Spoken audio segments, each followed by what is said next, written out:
It's slowly moving.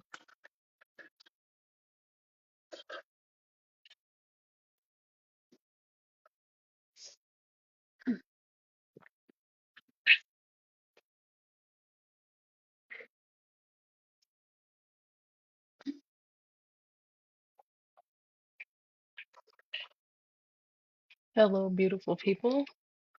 I'm a little early today for today's live, but or so we are going to wait just a little bit um, for some more folks to join before I get into the lesson. Hey, Zana B Nana, I see you. um, hey, Gutwise. Hey, how are you? How's everyone doing today? Hey, Alicia. Thank you. So remember I told you I didn't think I was going to be able to teach the class today because I'd be on a boat. Well, the boat was yesterday, and so it worked out perfect. I had my itinerary wrong. Good morning. Uh, so yeah, I'm a little sunburned today, but I'm here.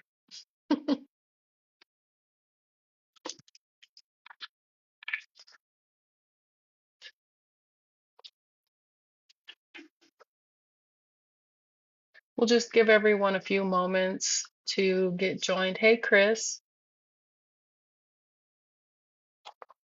Hi, Tracy. Thank you. I started to crack a joke about that teacher word, but okay. Um,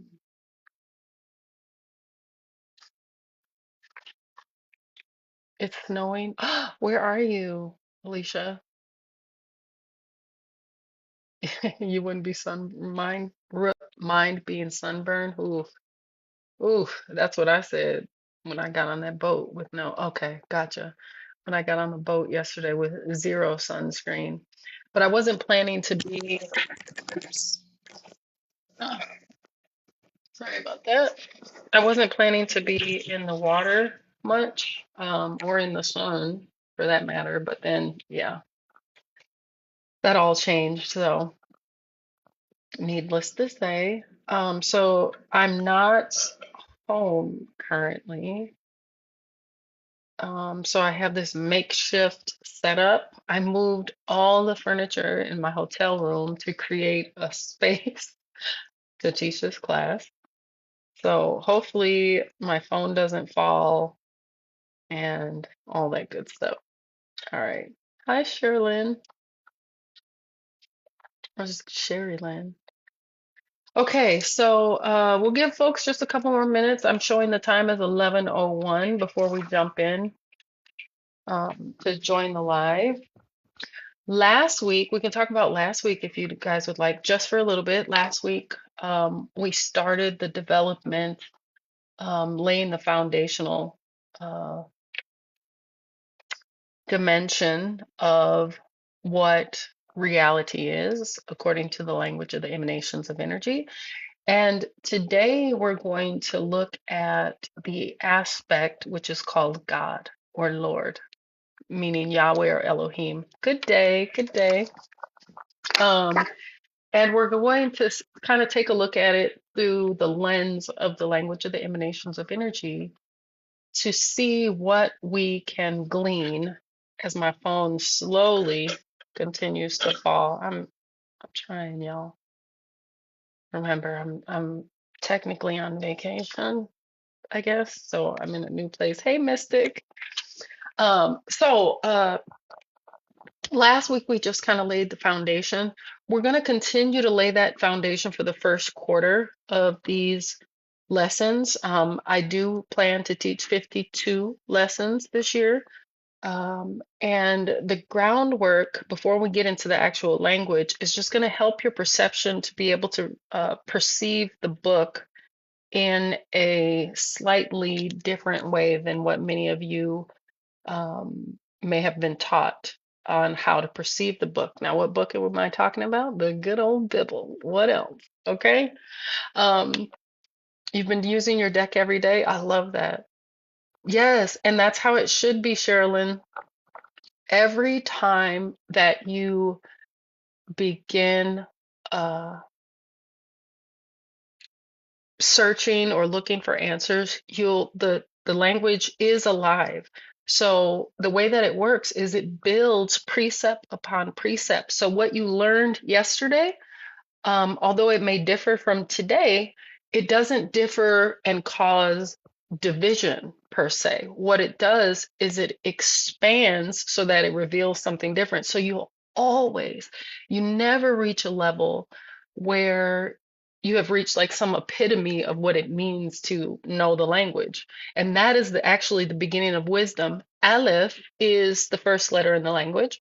It is unnameable and unknowable, even to itself, right? And that is the state that, um, this is where I say you must be able to assimilate paradoxes, because on one end, you're going to expand and understand this vastness about who and what you are. And on the other end, you're still going to be in the state of Aleph. And what does that mean? It means that there's still more of you to discover. So even if you know, like myself, I've studied this since 2009, it will always teach you something new every time you approach it. So, yeah, I'm glowing. Really? Can you see this side of me? Because my bathing suit went up and covered here, so it protected this side, but this side is, yeah, no. But thank you. I appreciate it. All right. Okay. All right, so if you can, please share the live with your friends. And anyway, we're going to get ready to dive into this week's lesson, which is God as consciousness in development. Now, before we start, yes, before we start, can we kind of go over who you've been taught this Sky Daddy is? Um, Maybe not what you think this is now, but what were you taught growing up? What were you taught to believe about God, Yahweh, Elohim, Jehovah, Sky Daddy? What were you taught to believe? I know I was taught he was going to burn us in hell. He was vengeful. What about you? Oh, you grew up in Church of Christ. The judge. Yeah. Yep.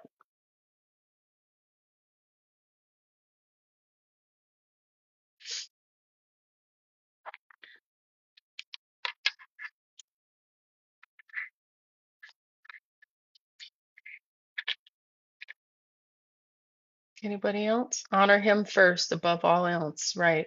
And him, him. Most of us were taught it's a he. He is angry, yes. Has a bad temper, yes. That he was a white man in the sky and that he's watching us all the time. Yep, and if we disobeyed, you know what's coming. Big yellow umbrella that protected you from him. I hope you never told anyone that. No, just kidding. But you get the point, right? That laws, we're gonna feel his wrath. Yep, yep. The law. We're gonna talk about the Levitical law a little bit today too, and where that comes into play and why better in the development of consciousness.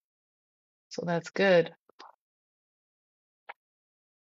All right. So what we're gonna be learning. The Andrew scared as hell, right? All of us, I think. Or if you were like me, you questioned. I said, why would somebody who loves you so much watch you burn forever and ever? Even as a kid, it just didn't make sense. I couldn't imagine my dad, my birth father, watching me burn, or my mother, or even my cousins, or even an enemy, or even just a stranger on the street, right? Maybe an enemy, but a stranger on the street. And so, um, Today's lesson is actually where a lot of people that are new to the language get uncomfortable because we're going to pull back the bandage that we all kind of have been that's been constructed by society and by our religions, and we're going to show that this thing that we've called God is not of course, a man in the sky. However, it is a ladder of consciousness, and each rung of that ladder is a different stage of consciousnesses as a whole. How do I say this? Hold on. The development of consciousness as a whole. And each rung is an individual level or dimension from which consciousness perceives itself. Okay. And so, um, if Sky Daddy were real in the sense that we were taught traditionally, he wouldn't evolve. But when we look at the stories told in the text, you can clearly see that this Sky Daddy character is evolving. It is developing, right? It's not a static way of thinking. In, in one state, it says Namaste, goddess. In one state, the Sky Daddy says, thou shalt not kill. In another state, the Sky Daddy says, kill everybody. The women, the children, the goats, the sheep, the everything, slaughter everything. So there's a direct contradiction. And this contradiction happens, number one, because we don't understand the text, and the text becomes law, it becomes rigid. And but that even that rigidity, what we'll find towards the end of today's lesson is that even that rigidity has a purpose, just like the shell of an egg. It is capturing or holding consciousness to push it to give something to develop past, if that makes sense. Does that make sense? Like the shell of an egg, for example, protects the chick as the chick is developing. But once the chick reaches a particular state, the shell becomes a force to contain the developing chicken, duck, whatever, right? Consciousness, human consciousness. It becomes a force that consciousness or the developing life must now push against to free itself from. And then as it frees itself, it awakens to another dimension. And that can be found in the letter Dalit, which is um, the fourth letter in the language. Now, for some reason, the destroyer, um, your comment was blocked, but the destroyer said, before creation comes destruction. Well, I would say not destruction, I would say chaos. Chaos comes before creation. But anyway, um, the fact that this consciousness, this Sky Daddy seems to evolve and contradict is tells us something critical about what we have called God. How do you, Lion, you're going to get blocked. I'm gonna tell you that now, honey. You need to focus. That's what you need to do, okay? Don't worry about that, sweetheart. Um, actually, you know what? Let's see. Let's go ahead and do this right now. Sorry, I have no time for nonsense. So if anybody else wants to get blocked, just say something stupid. Okay. Now, the core claim for this week's lesson is God is not a being. God is a state of balance. That grows into something. In the language of the emanations of energy, the word God comes from the word Yahweh, all right, which is a Yud, Hey, Vav, Hey. Sorry, I'm writing this out for myself too as we go, right? And Yahweh, as I've said many times, is not about a sky daddy or a lord. It's about a balance between two lives, what is perceived as an inner life and what is perceived as an outer life. So as we go through today, we'll see that how this inner life and this outer life forms itself. Is Aleph not in the state of chaos? Absolutely. But also, we must assimilate the paradox of complete and total peace, because um, in the state of Aleph, depending on how you perceive it, you can see two sides. One, chaos. The other is peace. There is a I would call it like a morphogenic field of awareness that is full of all potentialities that will ever exist, but those potentials have not formed themselves into space, time, and matter yet. So that's one side, which is the peaceful, what I would call peaceful side of the of Aleph. On the other hand, depending on the perception, perceiving Aleph, you can see Aleph as, and this would be more from the side of the conscience, as a chaotic environment. Why? Because the conscience looks for structure where there is none. And in Aleph, there is no structure. So it would feel as if you're discombobulated, if you will, because there is no structure, there is no form, there is just potential. There is a field of infinite potential in Aleph. Yeah. Um, and so consciousness does not awaken all at once. It develops in rungs, and each rung has a different experience of reality. What people call God depends on which rung of that ladder that you're standing on, right? And there isn't a rung that's a bad rung or a good one. You can also, it doesn't have to be a ladder, it can be a spiral, however you'd like to picture it. Um, but there, each rung is a different state and it's a different dimension. So, one of the things that I really stress as I go through teaching the language itself is that each state is a dimension in itself. The way that we've perceived dimensions, or the way that we've been taught that dimensions work, is just wrong. So we can look at it like this. I'm reading again. I don't have the book here. I mean, it's here, but not close by. There is a book by Itzhak Bentov on the development of consciousness. And he has a really good explanation in his book. If you look from the cellular level of, say, a kidney cell, right? That kidney cell may not understand its greater purpose, and this is going to apply to human consciousness as well. But that individual cell of the kidney doesn't understand the greater purpose or function of the kidney. It just moves about doing its job, whatever its job is, as a cell in the kidney, right? But if you expand that awareness out and you expand it to the fullness of the kidney, now there's a different kind of consciousness. That consciousness is in another dimension, right? That consciousness understands the function of the kidney. It understands how the kidney works and cleans and what it does and its purpose, right? But the dimension of the kidney doesn't understand the dimension of the heart, or even that there is a dimension on a heart level, right? Does that make sense?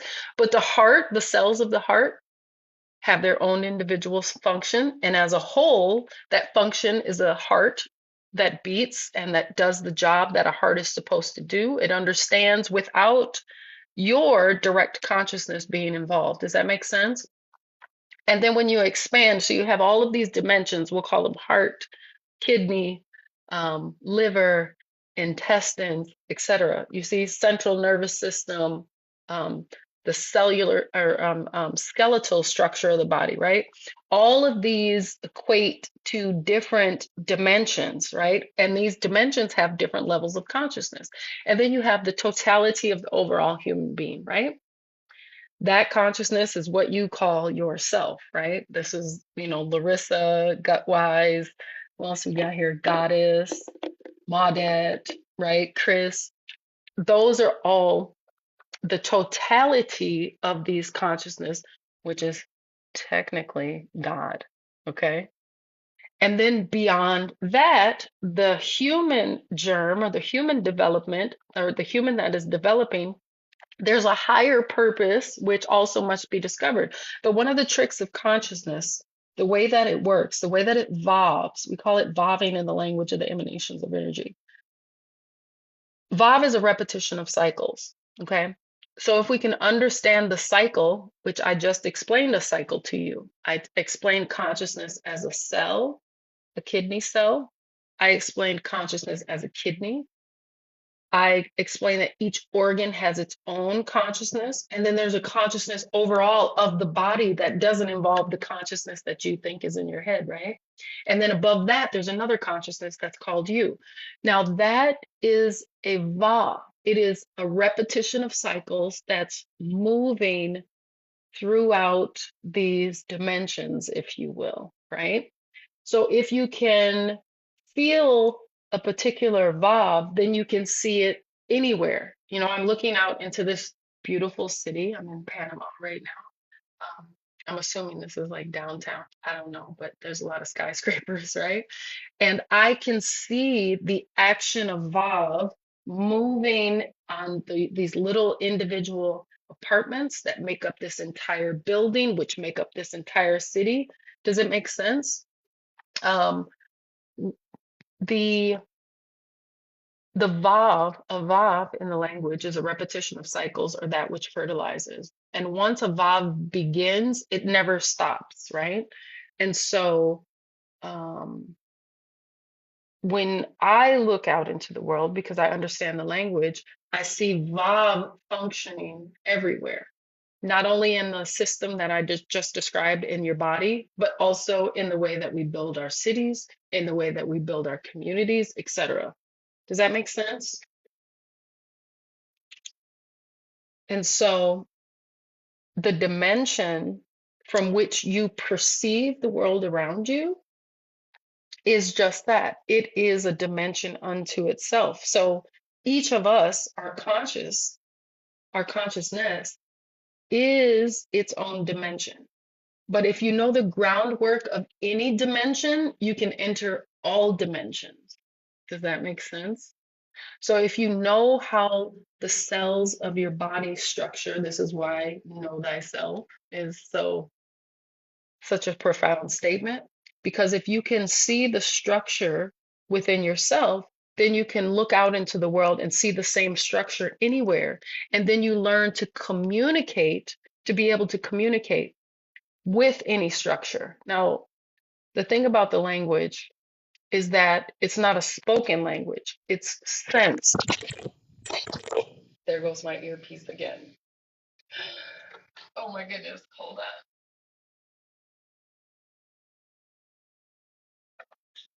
Give me just a second. I think I'm gonna take my earpiece out. It's falling out. So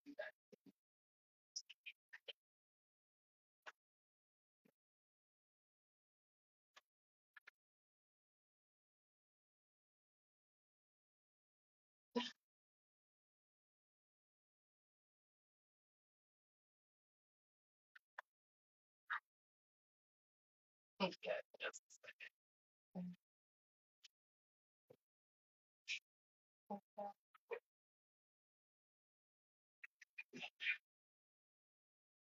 Sorry, husband's grabbing my pants.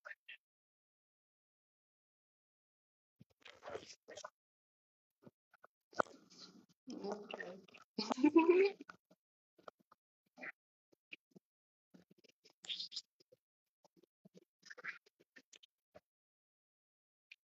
And of course, my earpiece never falls out during a lesson, but today is the day. Okay, so bear with me. Can you guys hear me okay?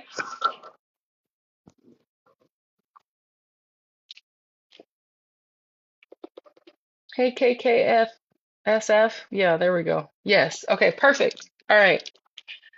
So dimensions do not function in the way that we're taught in science fiction movies or even in science in general. Dimensions are states of awareness. And once you can understand how dimensions evolve or how they function in space, time, and reality, you can then perceive and communicate with those different dimensions using your ability to sense. This is where the language is important because the language does not teach you, say, although you learn Aleph, Bet, Gimel, Dalet, right? You learn these words. It's not so much about the words, okay? It's not about the words at all, to be honest, unless you're looking at the equations that the letters contain. Instead, it's about learning how to feel, right? How to feel. And when you can feel and experience one state, you can experience that state in any dimension, whether it be the dimension of antelopes or ants or anteaters. Does that make sense? Right? So, hey Lee. Oh, oh, hey Lee. Glad you got on here. Um, does that make sense, everyone? So dimensions are states in which consciousness experiences itself. So if you can feel any dimension in your body, you can communicate with that dimension anywhere outside of your body, right? Does that make sense? It's very hard to explain because it can't be explained. It needs to be felt. You have to be able to feel it. Hey, Magnum, I remembered who you are this time. Poison, right? Um, and so does that make sense? I'm trying to make it make sense. Does that make sense, beautiful people? What I'm trying to explain about dimensions. I wish I had something to draw it out for you. I guess I do. I have paper in front of me, but it does. Okay, perfect. Any questions about that so far?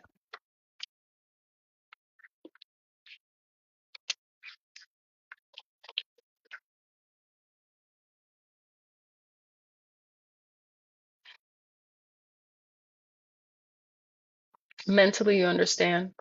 Hmm. You know what? I bet it's not mentally. I bet that is actually you are sensing it through your body, and your mind is then going to try to make sense of what you are sensing. Your mind is going to then begin to structure, it's going to begin to bait and separate and put everything that I said into boxes and containers, right? Um, but this is because this is how consciousness works. Again, no matter what dimension a particular consciousness is in, the language or the energetic patterns that consciousness creates in each dimension is the same.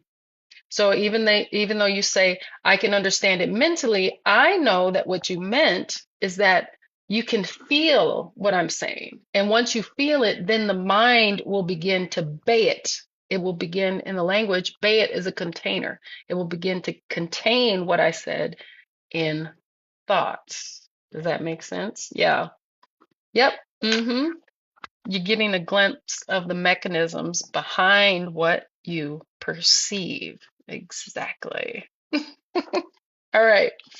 So we're going to start at the first rung and just kind of see how this God develops in our own consciousness. Because remember, there are a couple of texts that are going to be important for us as we move through this today's lesson. So if you're interested, I'm going to quickly throw out some scripture for you to go back and take a look at in your own time. I'll briefly just paraphrase what they are. So the first one is Exodus 3:14. And this is when Moses is receiving these quote unquote 10 commandments, right? And It's the formation of what's called the Levitical law, which we're going to get into the 614 or 15, 13, I can't remember. Mitzvot are laws which consciousness will use to develop, okay? Um, that's Exodus 3:14. And Moses is receiving this quote unquote list of rules from the Sky Daddy, right? And then he asked the Sky Daddy, "Who should I say sent me?" And the Sky Daddy says, "Awareness.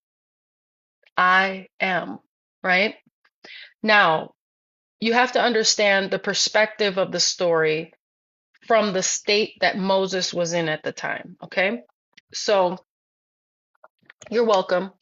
Um, okay. Uh, You have to, I will also post these lessons on my YouTube channel, the full lesson. So if you need to go back and check it, you can do it there. But I will have to wait till I get back in the States to do that. But anyway, where was I?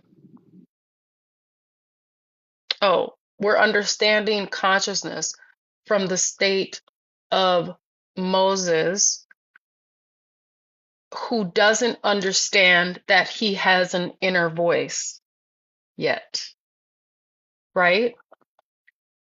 Consciousness up until this time was very animalistic. Um, Not that animals have a lesser form of consciousness, it's just not expanded as it can be, right? There's room for consciousness to develop further. And this Moses character in the story represents this small state where consciousness is not aware yet that it has a conscience. So it's not aware that the voice that's speaking in its head is actually it. Do you see? So this is why Moses can have the conversation and say, "Hey, Sky Daddy," or voice in my head, "who should I say sent me?" And the voice responds, "Awareness. Tell the people that I am that I am. Awareness has sent me," right? The next scripture we're going to take a look at that's important to just kind of highlight as we go through this study is Psalms 82, verse 6. And that is the text that tells us, "You are God," right? The next text is Luke 17, verses 20 through 21. And this is Jesus speaking, who's an enlightened, he's a consciousness above Moses, who doesn't even know that he has a consciousness or a voice in his head, right?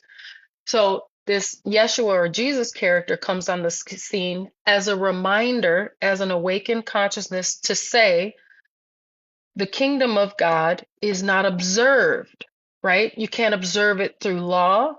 You can't observe it by obeying a law. You can't observe it by looking out into the world because it's where? Where does Yeshua say that the kingdom is?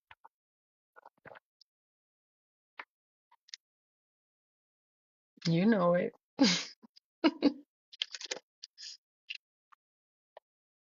Where is this kingdom? This mysterious kingdom that everybody's waiting on the return of. You got it. It's within, right? And so those three texts show us that this thing that we've called God, or this awareness that we've called God, is not a sky daddy floating in the sky. UFO cruises into life. I love that, right? Okay. All right. So let's take a look now at the first claim that I'm going to make. Thank you, Ashanti. I am there. Exactly. Inside you and all around you. Exactly. Break a stone and I am there. Yes. And that is consciousness in different states of awareness. The stone has awareness, just like the human has awareness, and the zebra has awareness, and the beautiful birds that I'm watching fly around in the sky right now have awareness, right? Uh, let's see. So we'll start building the ladder now. Um, I was trying to work with AI to get AI to draw a picture of this ladder of consciousness that I'm going to describe, but it kept screwing it up. So I'm still working on teaching my AI the language. It does know the language, um, but getting it to convey that what I'm teaching it into a picture is a little more difficult. It messes up. So um, consciousness does not awaken all at once. It develops in levels. And these levels we call, or I call, rungs of a ladder, right? You can envision it as a spiral staircase, a ladder, just a regular old ladder, etc. Each rung of the ladder has a different experience of reality, right? This ladder is also in the cellular DNA structure of all life as well, okay? What people call God depends on the rung that person is standing on, okay? So let's look at Aleph first, the first rung.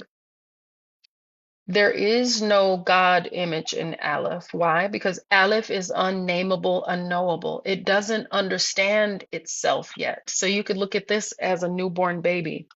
And what's funny, what I teach in the class when I'm teaching the language is that the state that people call God is Aleph, which means it doesn't know itself at all.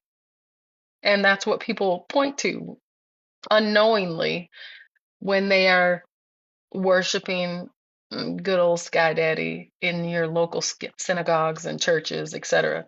Now, there's nothing um, wrong with that. Those are all states of awareness through which consciousness must pass, meaning um, there's a state in which the being projects Sky Daddy outside of itself, which is how all matter is structured and formed, right? And then as consciousness develops, it begins to sense its inside, its internal parts. And that's when you get more into the revelation that, oh, well, God's not a sky daddy, okay? All right. There is no God image. There is no subject object, right? Yeah, for the dimensions ladder. Okay. Um, no one is asking metaphysical questions in this state of Aleph. There is being, there is only being, but no belief has been built yet. So there's no sky daddy here. There isn't even a self yet. A self hasn't formed. Hey, supernova.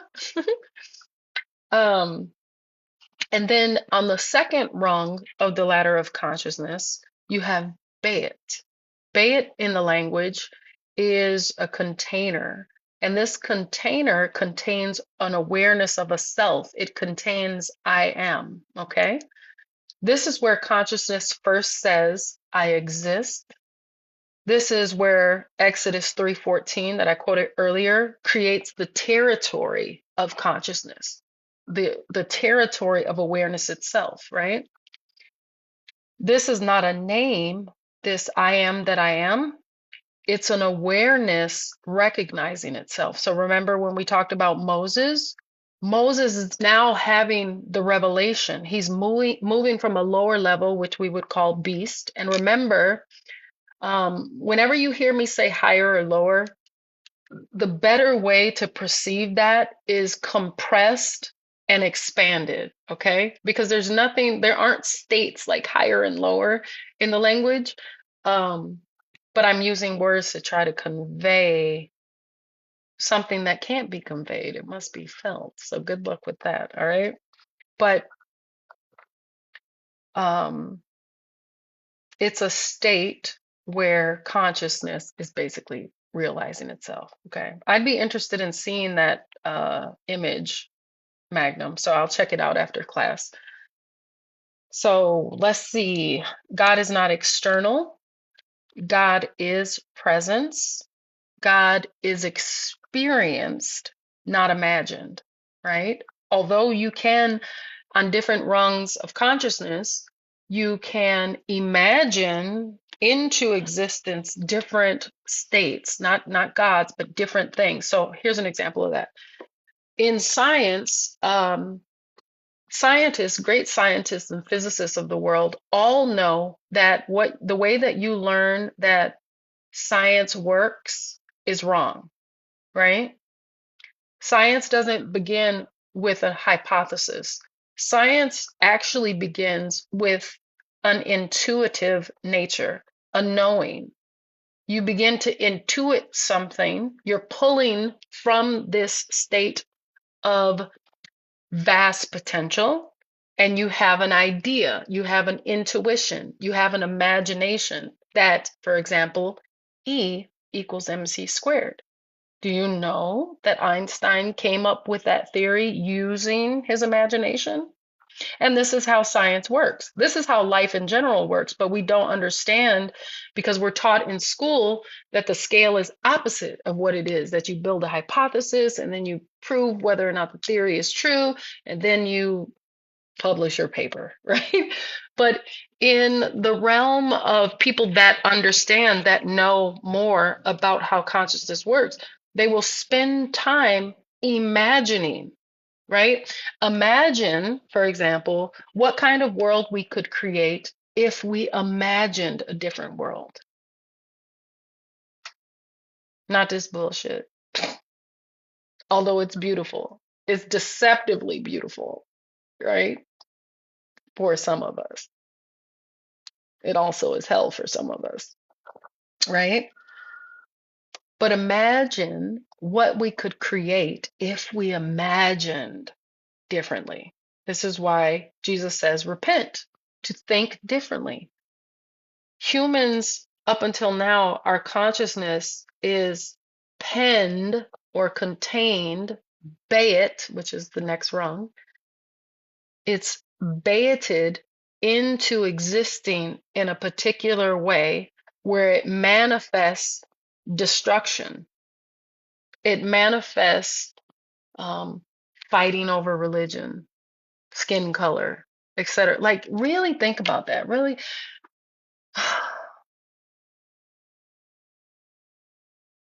think about that.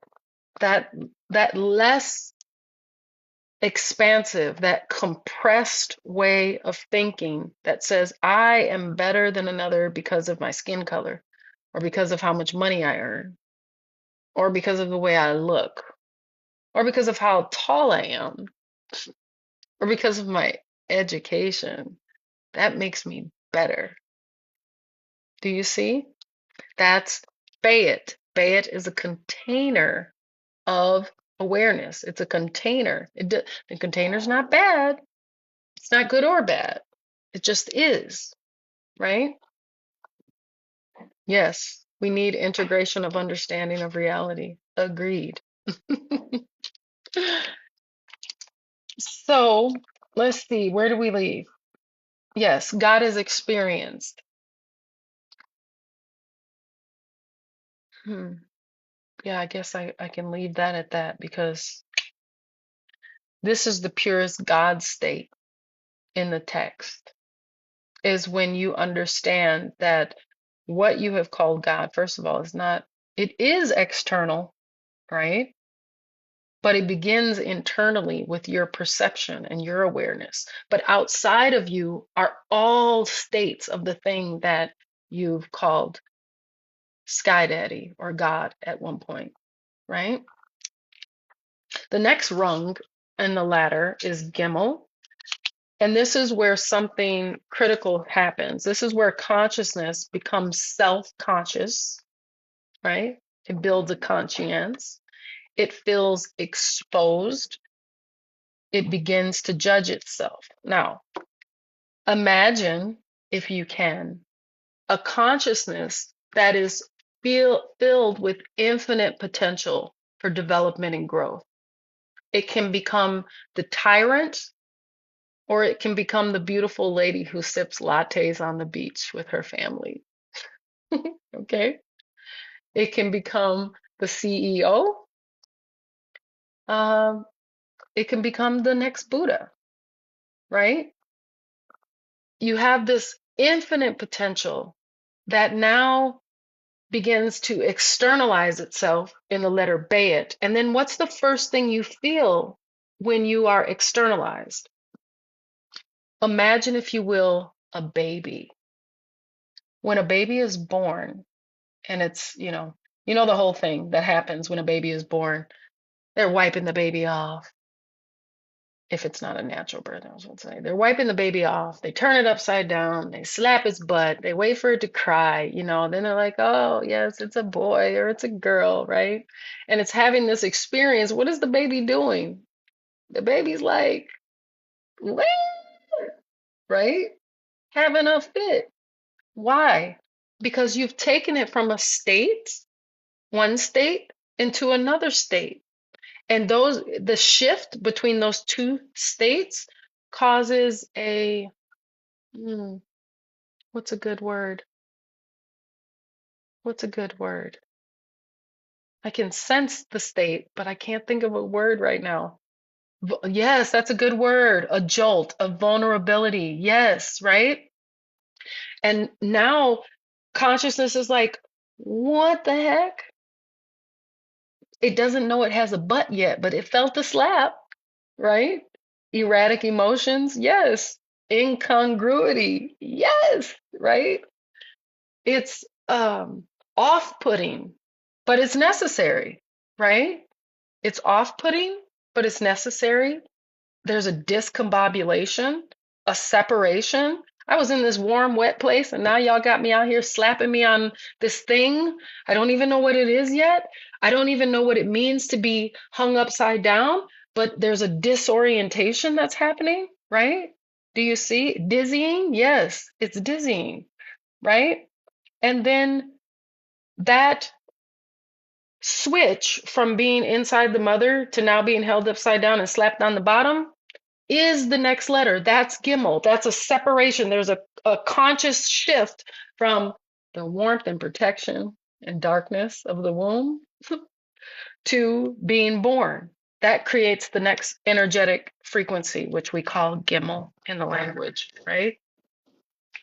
And this is where consciousness, this little baby infantile consciousness, begins to sense itself as separate,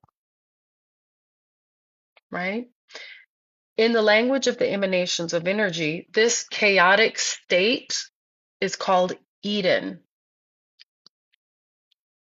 The Garden of Eden is this chaotic, discombobulating, what other words did we use? Dizzying, incongruent jolt with this erratic state of emotions. This is that beautiful garden that's called Eden.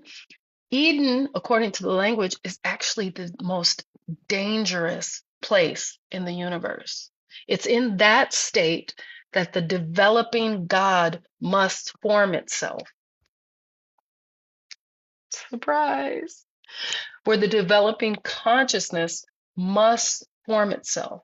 And when you can feel the energetic pattern of going from Aleph in the womb to Bayit, the container, that movement between the two creates Gimel, the third letter.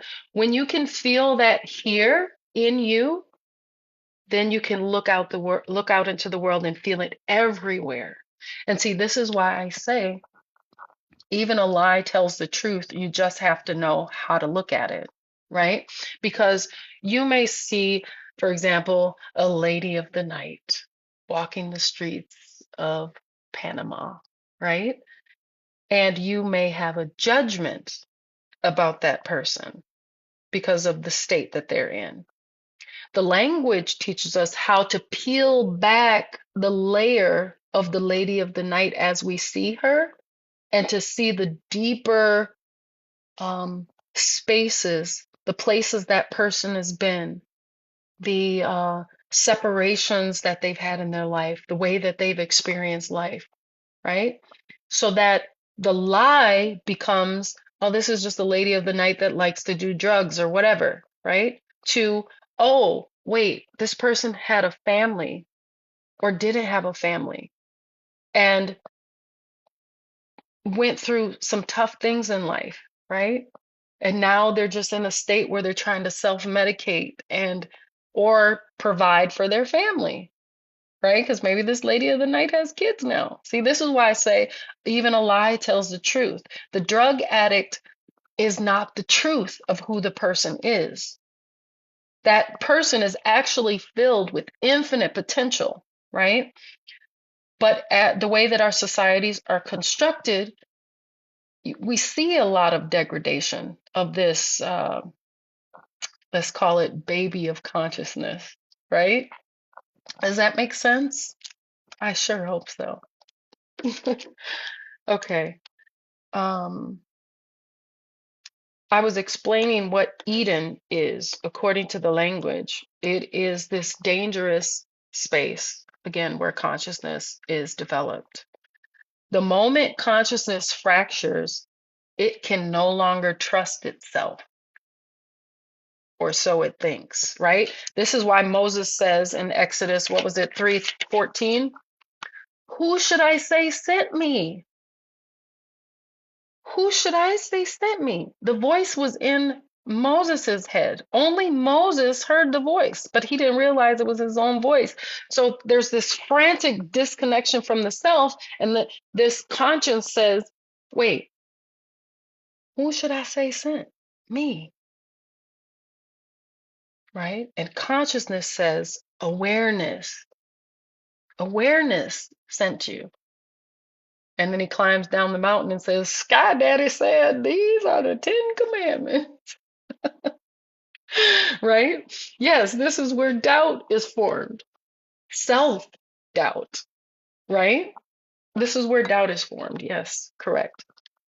This is where God, what we've perceived as God, but we now know as consciousness, starts to move outward. It projects itself away from itself. It's out there. Do you see? The next rung in the development of consciousness is Dalit. This is where the projection begins to conflict with itself, right? At this rung, inner consciousness becomes external enemies: Trump, Biden, the US government, the 1%, yada, yada, yada, your local pastor, right? Fear, this is where fear is formed, because fear requires an external authority, right? This is also where consciousness wants somebody else to be in charge, right? Don't believe me? Let's go back to the imagination that I gave you earlier of a, can everybody still hear me okay?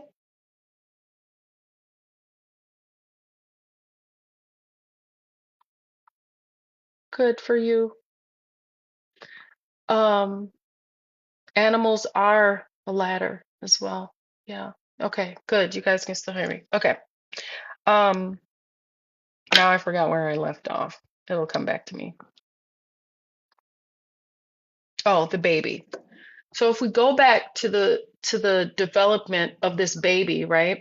The baby is now pushed. It's in this new place. It's getting tapped on a bottom that it doesn't know it has, right? It doesn't sense a separation. It just knows there's like chaos going on, and there's no balance. But then what happens as soon as you hand that baby, that little beautiful life, to the mother, right? There is a calm that begins to happen. Why? Because just in that instant, the baby has projected its safety to an external environment. I was inside, right? One, and now I'm outside. And now this thing that I don't know what it is, but it's warm and its breasts have something good and sweet, right? And it smells like something I can be comfortable with. We've now projected, consciousness has projected itself outside, right? Connection and separation. Yeah. Sheen. Yes. Very good. Right? This is where Sky Daddy is born. This is where um, consciousness that is not able to self regulate is born.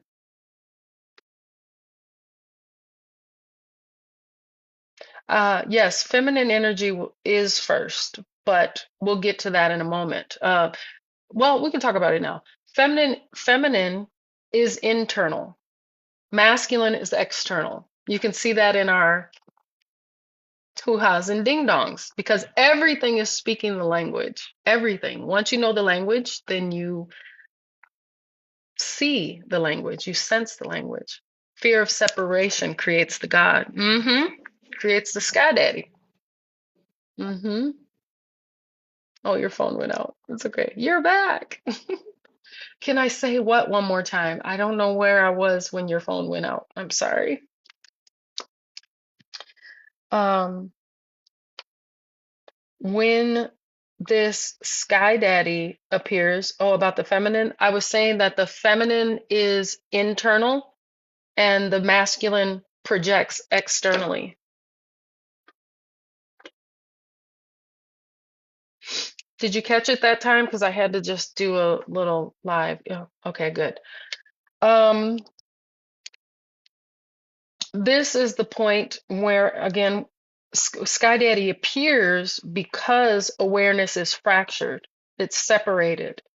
So you have awareness fractured, the level of fear is high, and then the inner authority has collapsed.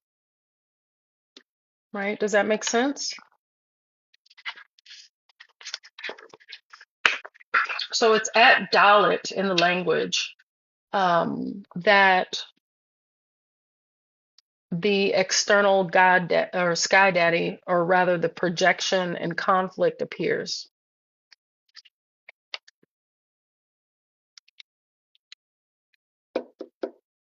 Is mommy the first Sky Daddy? No. The first Sky Mama.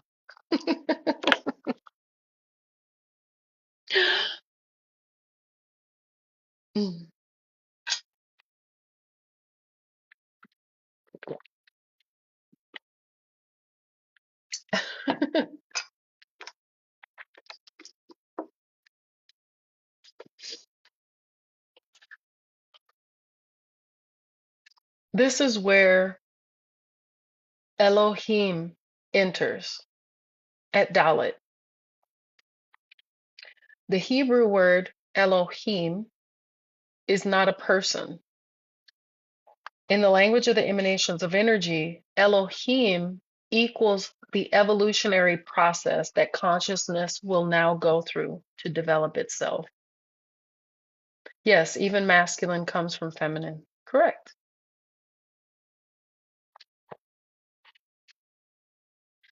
The psychic pressure that moves consciousness forward. This is what Elohim is. I'm describing Elohim. So, first, it's important to know that it's an evolutionary process, not a proper name. Okay, it's not a name for this Sky Daddy. It's a psychic pressure that moves consciousness upward or outward. It expands consciousness. And it's the force that destabilizes stagnation.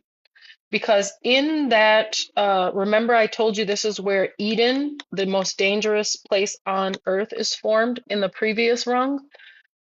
Eden destabilizes. The reason it destabilizes is because anything that becomes static can't develop further in this universe. And when I say can't, that doesn't mean that it doesn't. What it means is it goes through this long ass evolutionary journey called Elohim. This is how primordial slime goes from primordial slime, or you can go back even further than that to a single-celled organism, to primordial slime, to a fish, to a bird, right? How many millions of years does it take? How many millions of pressure does consciousness have to go through to develop from primordial slime into a living single-celled organism or a fish, right? That destabilization that happens through this long evolutionary process, that process is called Eden. That's the most dangerous place on the earth, or in the universe, rather, I should say. It's where the germ of consciousness seeds itself to develop. And I know your religious texts that have taught you that Eden is a beautiful garden and all of the things and all of the things. It's not. It's the most dangerous place because it's the place that evolution must bring consciousness to the fullness of its being. And how does it do it? We find that in the letter Dalit, the fourth rung. It places restrictions, barriers, restrictions on thought, restrictions on ways of being and living and developing physically, emotionally, spiritually, right? It moves consciousness, this Eden. It forces consciousness to develop. Okay, Mercy, you out of here.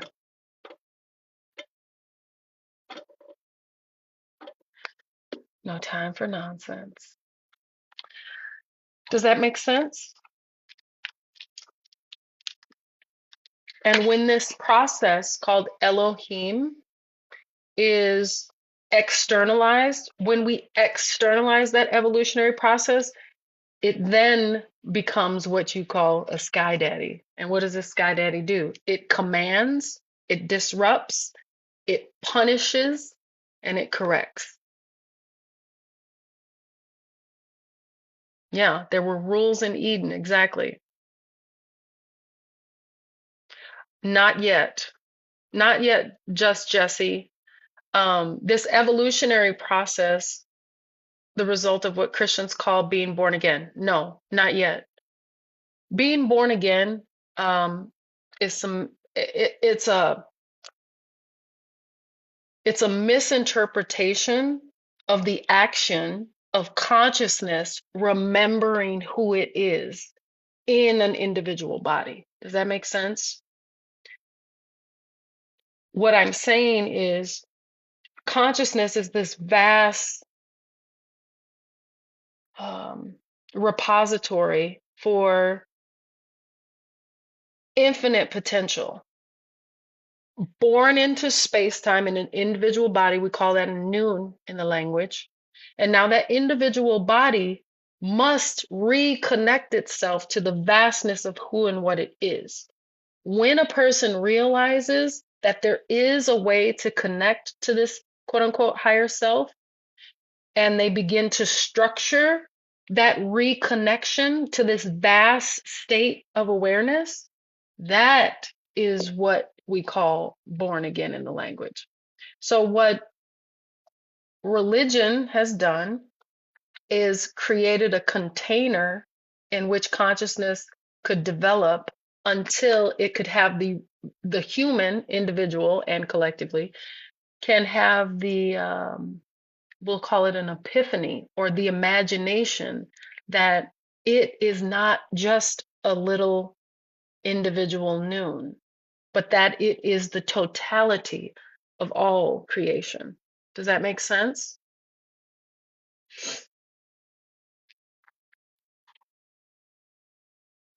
So then the human mind, because of its stage of development, projects this Elohim or this sky daddy, which is really an evolutionary process that consciousness has to go through, right? It projects it externally, and then calling his sky daddy, or nothing at all, right? The baby doesn't call mother, oh mother, right? Not initially. It just knows comfort. I feel comforted now by a force that feels outside of myself.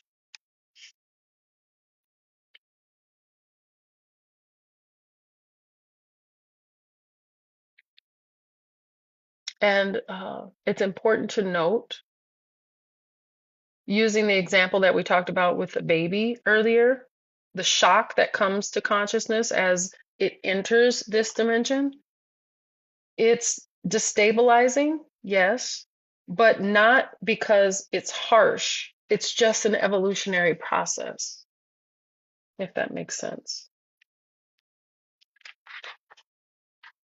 Any questions about that so far? About Elohim or the real Garden of Eden, the most dangerous place in the world? Oh my gosh, this earpiece. At least I caught it this time.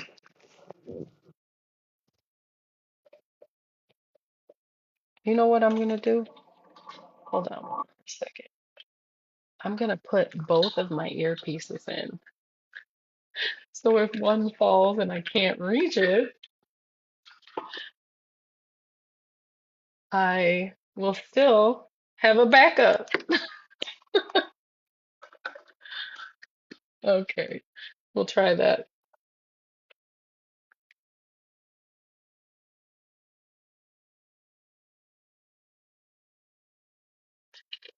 All right, does that make sense? Does anybody have questions about what we've covered so far? We've been on here a little over an hour, and I still have 3 more pages of notes to get through.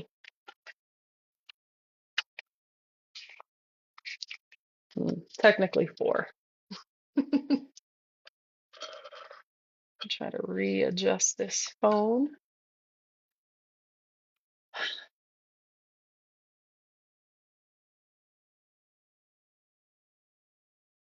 And the difference between spirituality and religion, potato, potato, potato, potato. Uh, People nowadays call themselves spiritual so that they can separate themselves from the previous iteration of their own divinity, which was religion. That's it. They're all just names, labels, things that we've given ourselves to try to contain the mystery of who and what we are. All right, so next we'll go over Yahweh, which is another word that people think is a sky daddy, or another name for this sky daddy. God, or Yahweh, also is not a being, it's a state of awareness. So we learned that Elohim is the evolutionary process of consciousness developing, right? And the state called Yahweh is an inner state of knowing, living, and being, where the two lives, both the internal life and the external life, come into agreement within the one person or the one individual, which we call a noon in the language, right? Yod equals existence, He equals life, Vav is a cyclical integration of the experiences that happen in the life, and then He is another life, a second life, right? These inner and outer worlds. Uh, we think in general that what we think of privately doesn't affect the external world for many of us, right? But the language teaches us that that's not true. Regardless of if we understand the state of Yahweh, we are constantly creating Yahweh. What does that mean?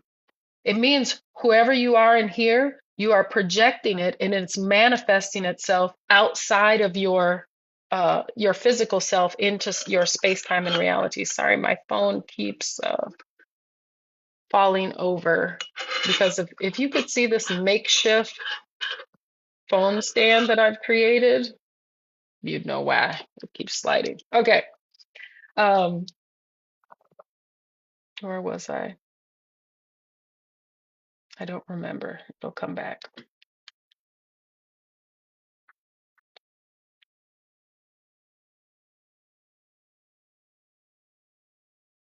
So Yahweh is not who consciousness obeys. Yahweh is who consciousness becomes when it is balanced. This is where that born again somebody asked about earlier comes into play. It's not because it's an internal remembering, if you will. It's an internal remembering that the vastness of who and what you are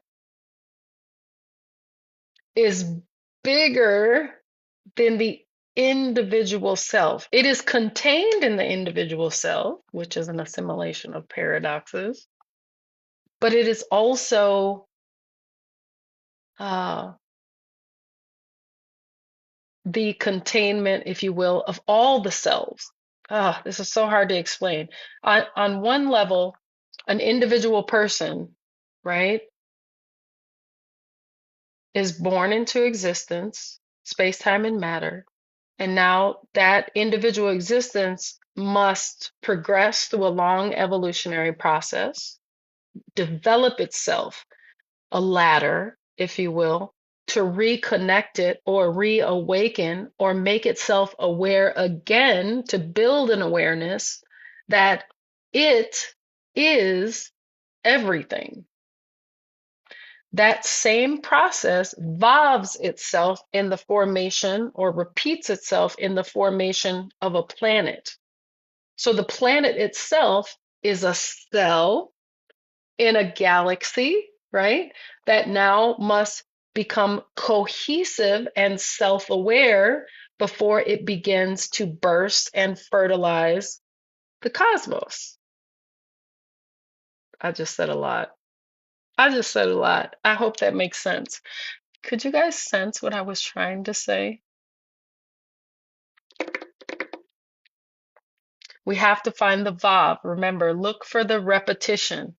So an individual person is born, that's a noon, in an individual body, right?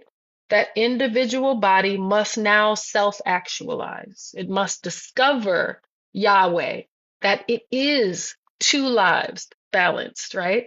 And when that revelation happens, now this planet body begins to build an understanding of who and what it is, right? And as that awareness develops to higher and higher states of awareness, now that awareness will burst, similar to what happens during mating, right? And it will fertilize the cosmos. Then we'll just start at galaxy. It will it will fertilize the galaxy in which it's contained, right? And then that galaxy bursts. Do you see the Vav? Do you see the repetition of cycles? Okay, it makes sense when you use your imagination. I know that's right. Yes. So if you've ever wondered what's the point is consciousness is developing. And each of our consciousness, as it connects outside of this fragmentation, does that make sense? The individual, the me, the you, the they, the them, right? The us, for and no more, right? As that awareness begins to expand, it um, builds a sensory organ, right? This is where the language is important. It builds that sensory organ that now allows you and I to become one. We are now one living being, and you can see the breath of that one living being that we call Earth. It's a beautiful thing.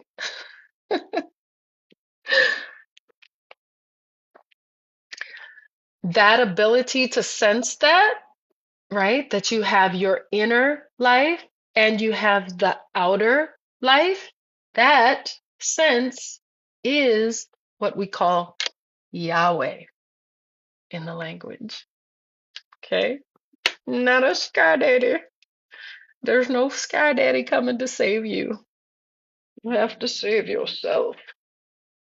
And actually, the sky daddy is created as a projection, right? The dalit that happens that we talked about earlier, the baby being born and going through all of these, weird contortions and discombobulating series of events forms an idea that the world out there is bad, right? And this is where the projection evolves. It begins to cycle again and create itself again and again. Remember when I said that, yes, lesser light, greater and lesser. When I said that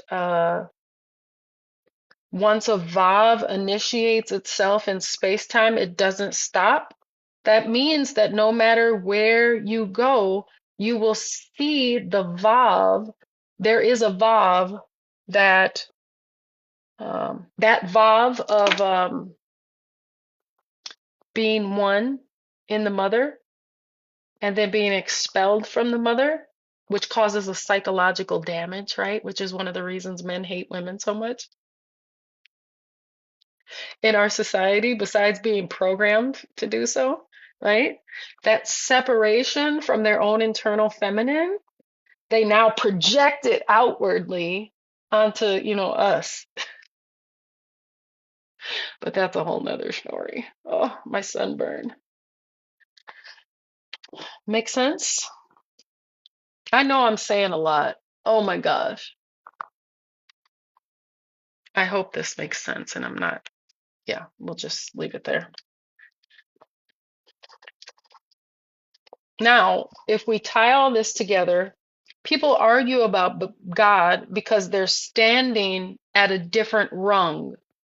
They're standing in a state where they cannot see that there are more expansive ways of living and being and thinking and imagining, right? At lower rungs or more compressed rungs, right? God must be external, must be external, because this is a part of the evolutionary process of consciousness. At higher rungs, this sky daddy becomes internal.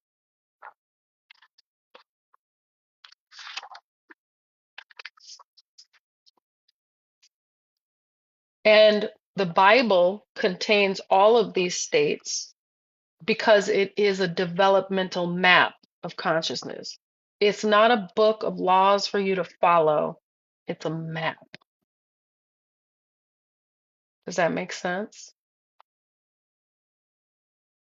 So the belief in Sky Daddy isn't a lie, it's just a rung of consciousness. And remember how I said even a lie tells the truth, you just have to know how to look at it? Do you see now why a consciousness would project a Sky Daddy outside of itself and say, oh, you are the ruler? Consciousness learns that from its first introduction into selfhood when it leaves the comfort of the womb, right? And it holds, that consciousness holds an awareness until it doesn't around the age 2 or 3, when it realizes that I am separate from the mother. Do you see? Like I said, if you can find a Vav anywhere, you can find it everywhere, because Vavs don't stop. They just keep repeating themselves over and over and over again. So let's take a moment to ground ourselves in that thought, in our own awareness, without naming it. Don't even name it awareness. Just take a moment without naming it, without having an imagination. That simple awareness. I just named it again, but you know what I mean, right?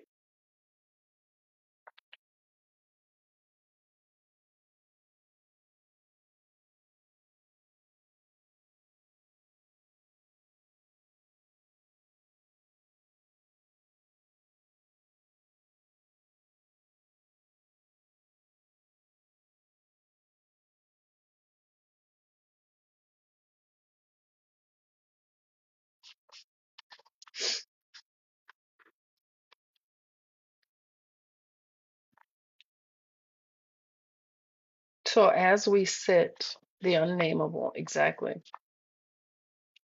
As we sit with what we've discussed today, right? What sensations rise? Now, some of you, I already know you know this, right? So you're going to be a little more advanced than some of us, okay? Is it relieving to understand what Elohim is, what Yahweh is, what God, Sky Daddy, what all these terms mean, what Eden actually represents? Is it a relief or does it destabilize you? How does it feel?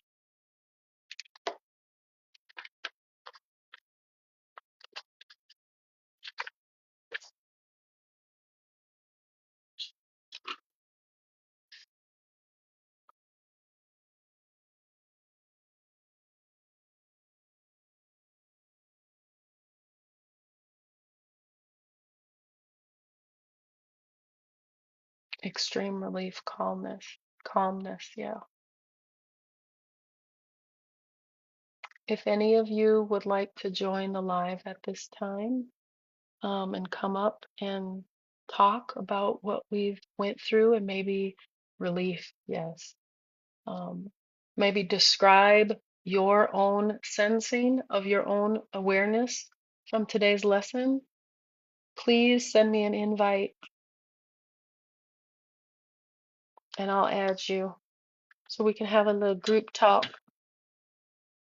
Because you do realize that I am not your teacher, right? And in order to learn, we must discuss. We must have our own revelation, right? Feel a bit mad, like you were lied to all your life, but at the same time, absolute calm. Yeah, that's an assimilation of paradoxes. And you see, if you are wise, okay, you can then sense the need for consciousness as a whole to be restrained, right?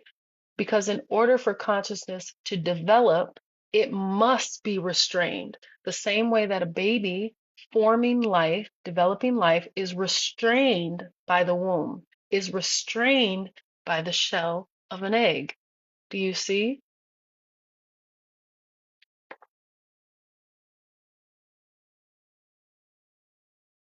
The lie of religion is deceptive, but also purposeful. That's a jagged pill. That's a jagged pill. Scared, honestly, because what have I created? All that is in me. No way. Mm-hmm. Yes way. Training wheels. I like that.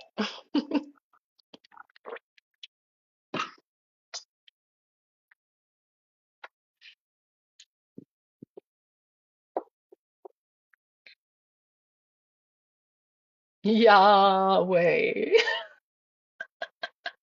I love that say. Oh my goodness. Let me stop messing with my hair because I think that's why I keep pulling my headphones out.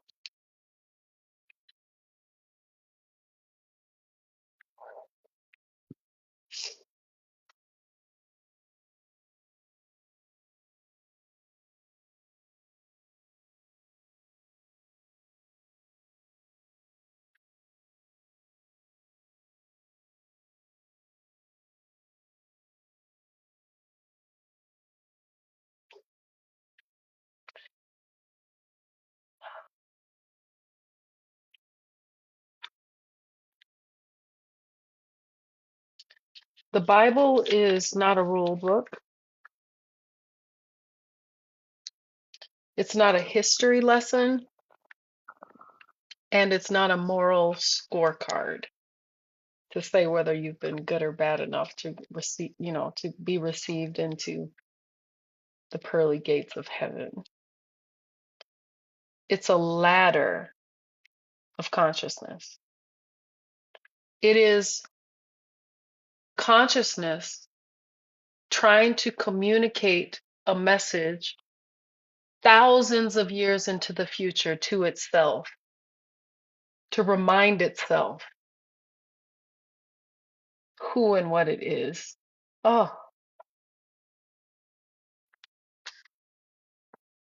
each story marks a different stage of awareness.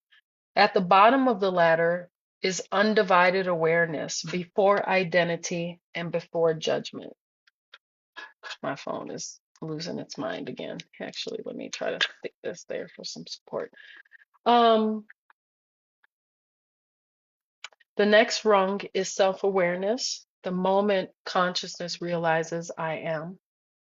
Then comes fracture, which involves shame, blame, rejection, where inner conflict gets pushed outward.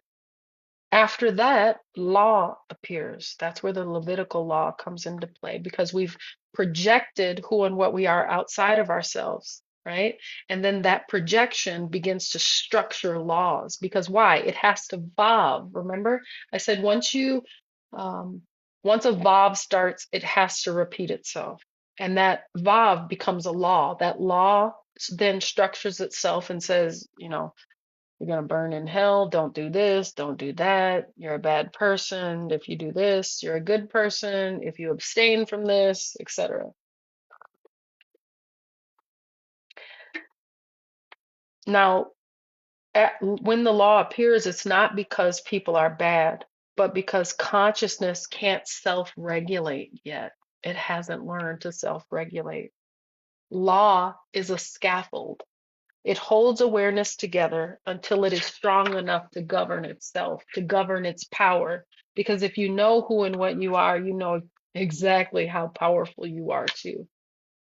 Later, the prophets in the text internalize the law, and eventually, embodied awareness appears where presence replaces obedience. And this can be seen in the story of Jesus or Yeshua. The mistake we've made is treating one rung like the destination, like we've arrived because we've reached one rung in the ladder, right? No rung is wrong, but no rung is meant to be permanent. So as we study, I'm not asking you to agree with me.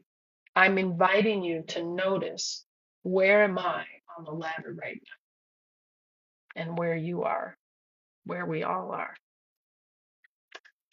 Let that sink in.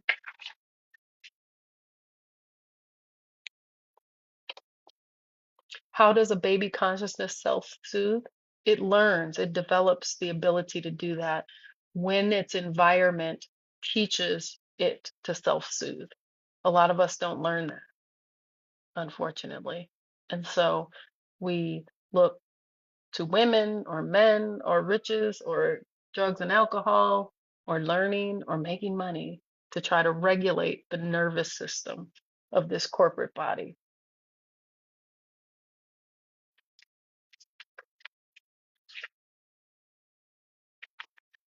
But we can learn lessons from that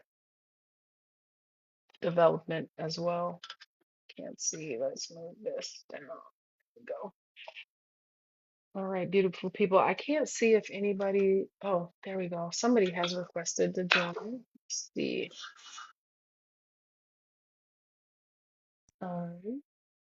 Yay. If anybody else would like to join, again, sorry. Hello. If anybody else would like to join, just send me a request to join and I'll get you added. Go ahead, Gutwise. How are you? I'm How is wonderful. And everyone? yourself? Yeah, so great to see you. I'm happy you made it. Yes, me too, as my earpieces fall yet again.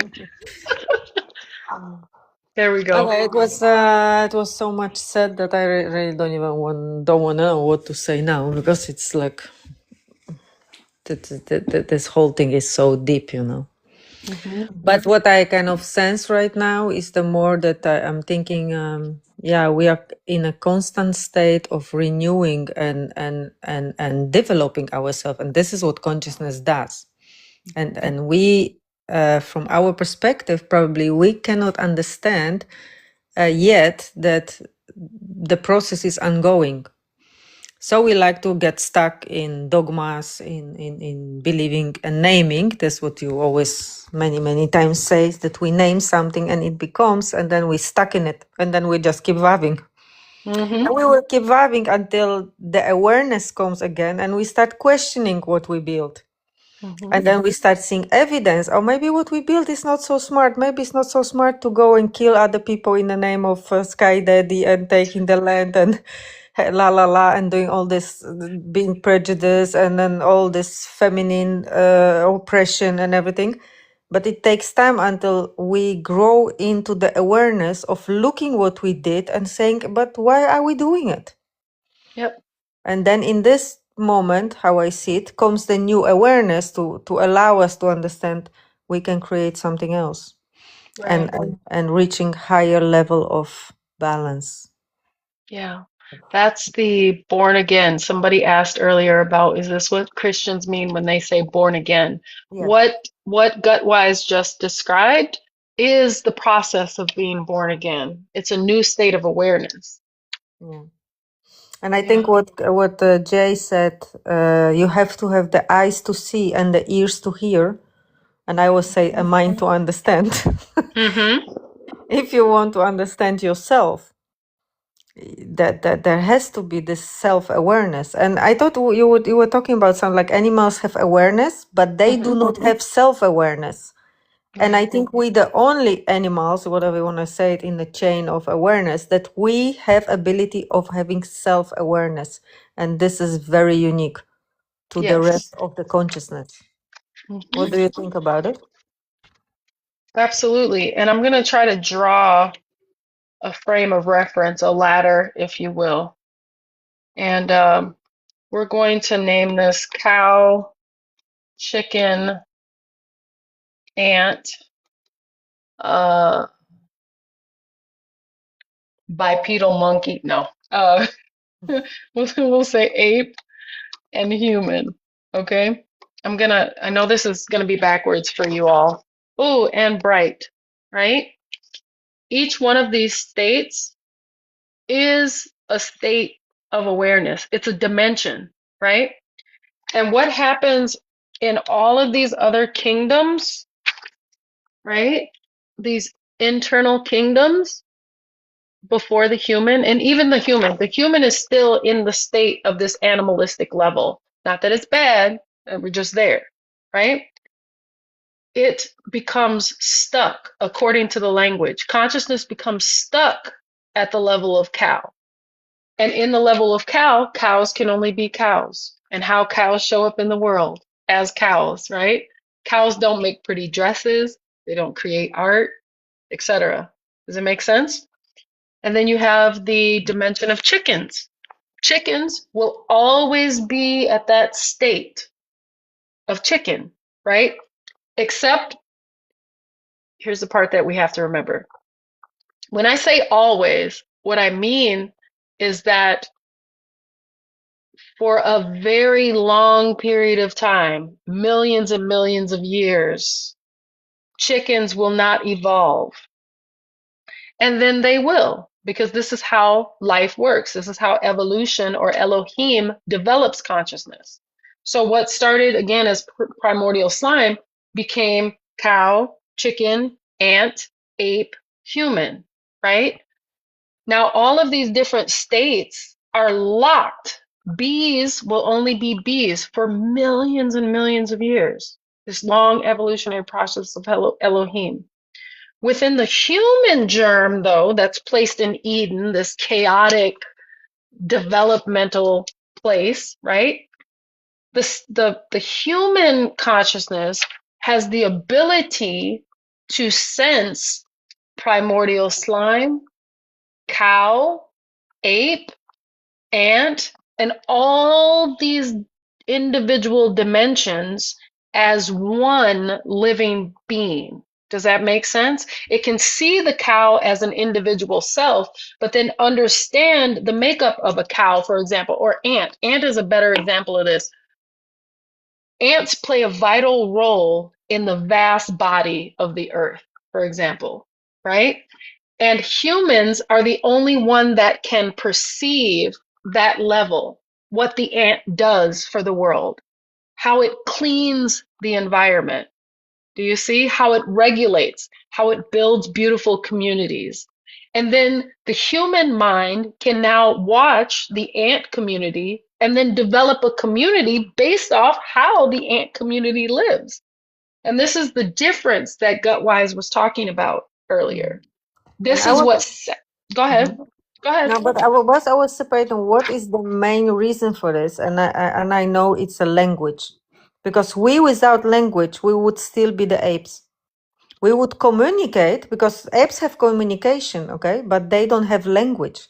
And whatever we see outside right now, that I am able to keep a piece of plastic, whatever metal, and talking to you as a state of development and advancement is only possible because of language.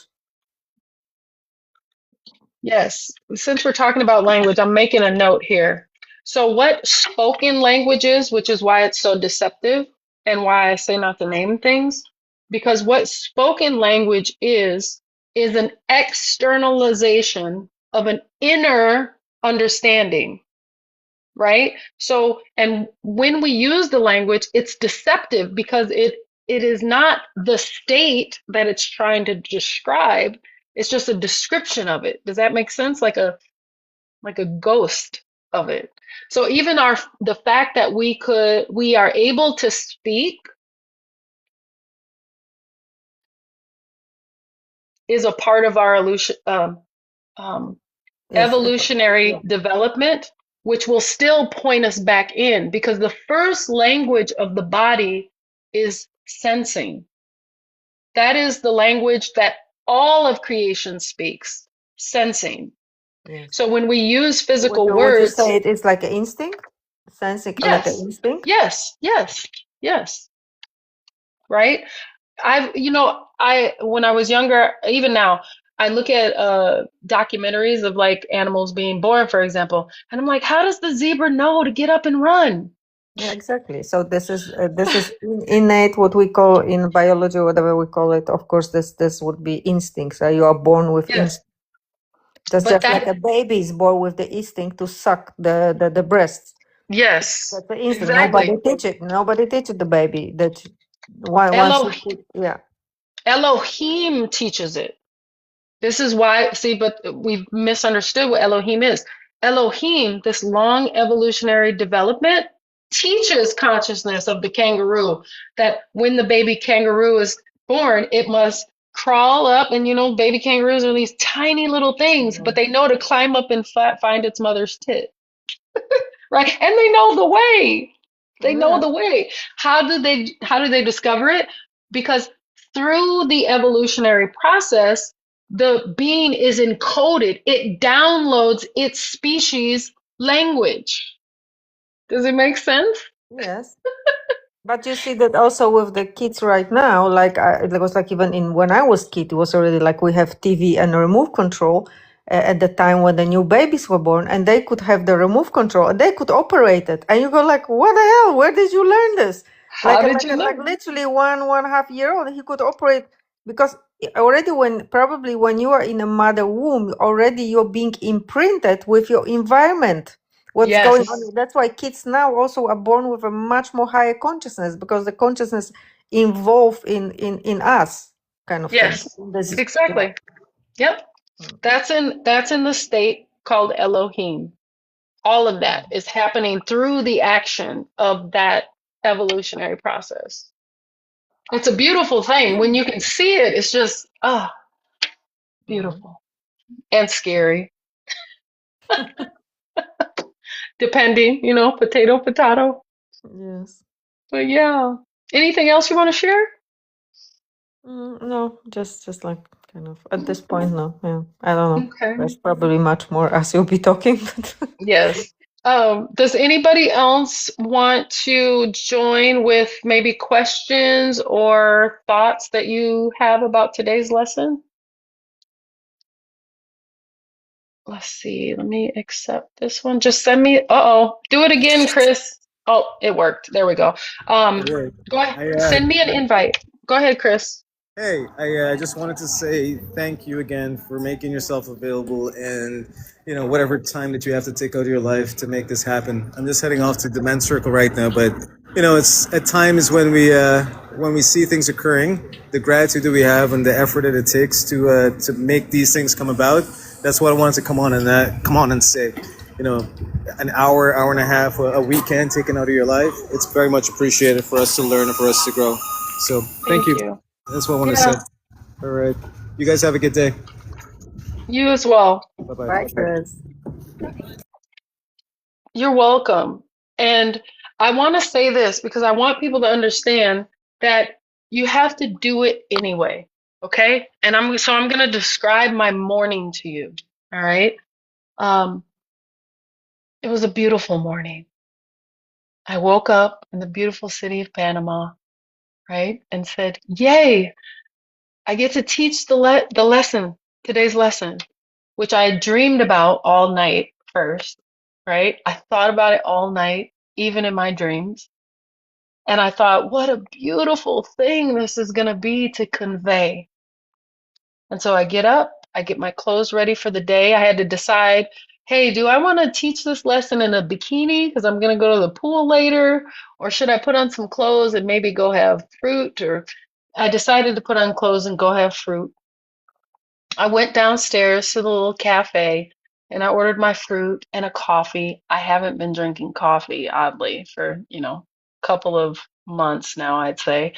And but I decided I had told myself that when I go to Panama, I'm gonna have coffee. So because they have some world-renowned coffee here. So I'm having my coffee, I'm having my fruit, and then all of a sudden my body begins to tense up in my neck and shoulders, right?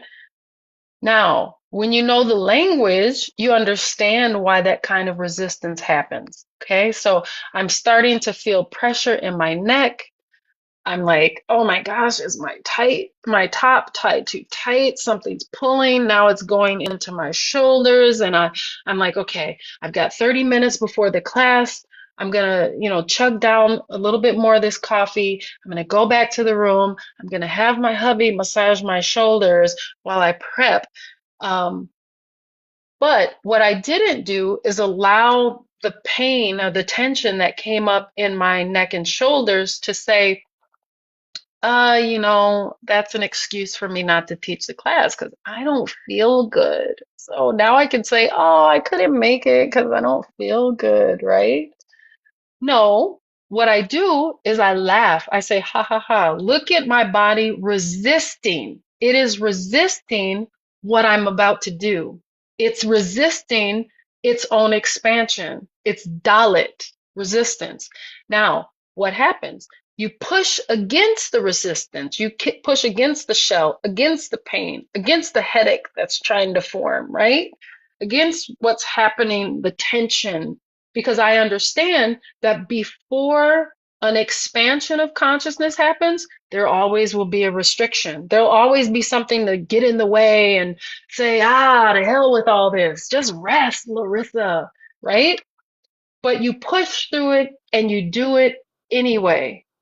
And I said all this because I want everyone to understand not only the importance of or what I go through to prepare the class, because there's always a restriction before the class. I will always have a reason that I should not be here. Okay? And you will always have a reason too. The thing is, in order for us to develop, we must be able to burst through those little shells of restriction and to make time, as Chris said. And I thank you for thanking me, Chris. And I thank you all for being here today because I understand the restrictions that you all must be going through as well. Maybe somebody got out of bed and stubbed their pinky toe and they were like, I don't want to do this, right? Swear to But God, I start to call it my beloved Dalit. And once you start understanding what's going on, this is when you go from procrastination and thinking something is wrong into understanding the energy and just pushing through. And then you know, the moment you're on the other side, you're going to be so happy. You're going to be, because there's always like this. I do a lot of live, so I can also have this, like, I don't feel like, I don't have energy, I don't want to talk, I don't feel like talking, I da da da da. Like the 100 things goes through my head, but I still stand and I do the live. And it's most of the time it's a great life and whatever I wanted to teach or whatever I want to do. But because I understand now what is going on, I know, oh, this is another moment of expansion. Mm-hmm. There's the contraction and then the expansion. Correct. Yep. And we all go through it. And so I'll tell you another one of my Dalits that I experienced today. So this trip that I'm on, I'm here with quite a few people, right? And none of these people know I teach this. But you know how TikTok works now. When you're with a group of people repetitively, it begins to show you their TikToks, right? And so I'm like, wait until the group finds out this is what I do on TikTok. Nobody knows this. Oh my gosh, they're going to judge me because they are all, for the most part, Christian religious people, right? What are they going to do? Oh my gosh, I can't teach this. Maybe I shouldn't hang around them. Maybe I should try to get on a different Wi-Fi. Maybe I should use a different phone. Maybe I should use my laptop so I can remain secret and hidden and no one will know what it is that I'm going to do or that I'm doing, right? And then I say, screw it. Maybe then this is where your imagination comes in. The rebuttal to that restriction is that I use my imagination to see the people asking me more questions because they did listen, right? Asking me, can you explain again how you perceive God or how you perceive this Elohim or Yahweh? Because most Christians don't even know these words. They just call it God or Lord, right? And so I use my imagination to build a different structure instead of allowing the restriction that I had, which is, oh my gosh, these people are gonna know and they're gonna think I'm crazy and they're gonna, right? And then I push myself to do it anyway. I hope they see it. As a matter of Exactly. fact, yeah, You one of the create young, another possibility. You create another exactly, possibility. yeah. And when as I was coming up, I ran into a couple of the people and we're hugging and saying good morning. And I have got all my notes and my books and she's like, I said, hey, I'll see you guys later. They were going to get coffee and I said, oh, I have to teach class. And they're like, oh, what class? And I'm like, it's like a spirituality class. And she says, oh, I'll have to tune in and check it out. And I'm like, um, okay. But again, what does that allow? It allows an opportunity. And the way that we perceive it, if we allow thoughts to just roam free in their restrictive nature, in the sense, because there's two ways to sense Dalit. You can sense Dalit as a restriction, or you can sense Dalit as the space that holds consciousness until it's ready to develop. So it's not that you won't feel the lower restrictions, it's that you can use your consciousness to build a different world so that I'm not externalizing a fear or externalizing a judgment that someone may have. Because if I do that, if you do that, then guess what's going to happen? Those people will project the very thought that you put out. They will become the mirror for your internal thinking. This is Yahweh playing itself out. I have an internal thought. Oh my God, they're going to think I'm crazy. I project it. Oh my God, they think I'm crazy. Do you see? Then they come up, girl, Larissa's crazy. She's yada, yada. But if I change the thought in here and look at the restriction from a place of just holding consciousness, not only my own, but the consciousness of those around me, as a space where it's just held until the next stage of development, then the person outside of me, you watch. In the next class, I'll tell you how the rest of the trip goes, but you watch, mark my words. The people around me are going to ask inquisitive, good questions, not from a place of judgment, but rather from a place of curiosity. Okay? Simply because I changed my belief about what I was feeling. Does that make sense? Hopefully so. That's amazing. Yeah. That's how we can. It's like if whatever we call what you want to manifest or whatever. This is like such a powerful message to understand that you can build different structures in different outcomes in your head instead of being restricted and shrinking and thinking what others like, thinking in the possibilities of Hmm. of development, you know. Absolutely. Absolutely. And this is how we project or emote or imagine a different world too. We change the inner structure. And then Yahweh happens. What is Yahweh? Whoever we are in here, we project it out there. That's what Yahweh means. It's a balance between the two lives. Actually, it's an awareness of the balance. It's an awareness that whoever you are in here, you're going to manifest it out here. So, am I crazy? Probably. Just crazy enough to say there's got to be something, some special meaning besides what we're taught in religion. Yeah. And then taking that and manifesting the language of the emanations of energy, which becomes a seed that opens consciousness. Surprise! You're welcome. Happy to share. That's why I shared it, actually, because I think it's important that we understand um, these different stages that we go through. And we all, for the most part, sense them. Even if I didn't have the thought about craziness or what other people are going to think, I still had the tension develop in my body before anything else. The tightness in my neck and whatever that was, right? Anyway, beautiful people. So, do we have any more thoughts or questions we want to share? Anything else gut wise that came up?